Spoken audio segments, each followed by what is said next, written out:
And that leads to our comment tonight.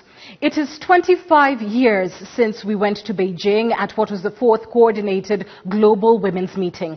I remember as a little girl watching some of the images on our little grainy television. I remember the jokes that followed about hairdressers.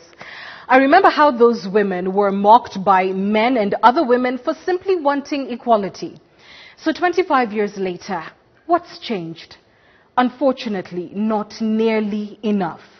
A new UN report has found at least 90% of men and women hold some sort of bias against females. The Gender Social Norms Index analyzed biases in areas such as politics and education in 75 countries. Theirs is a disturbing finding. A 90% bias against females could very easily mean that 90% of the people who are watching me right now, both men and women, are biased against me just because I'm a woman. It means exactly the same thing for all women. But we've always known this, haven't we? The fact that we have to be twice as good as any of our male colleagues to get half the recognition. The strange way in which, even in the workplace, women are still expected to play gender roles, like serving our male colleagues tea, or being more easygoing, and not having to have any real standards or goals.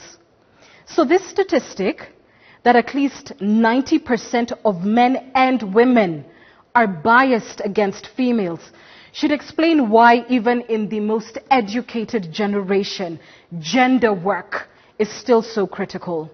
May these findings also forever put to rest the argument that women should simply elect more women if they want parity in politics.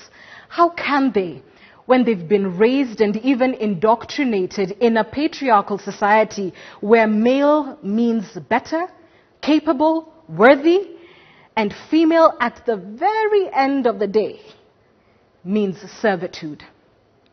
Listen to other things that the study found. Globally, close to 50% of men said they had more right to a job than women. Almost a third of respondents thought that it was acceptable for men to hit their partners.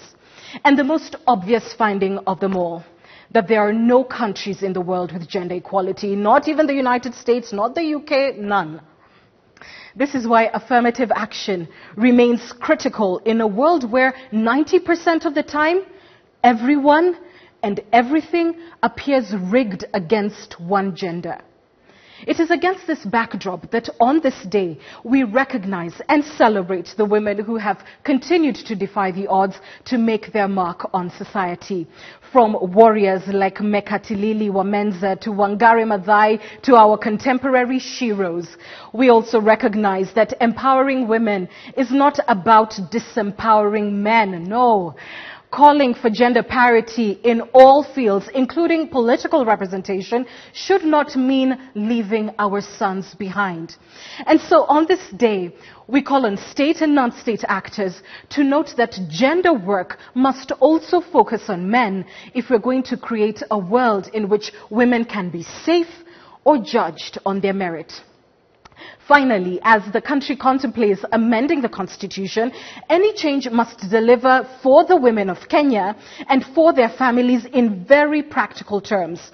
So we support the calls by women's organizations for the full implementation of all Article 43 economic and social rights, which affect our families the most.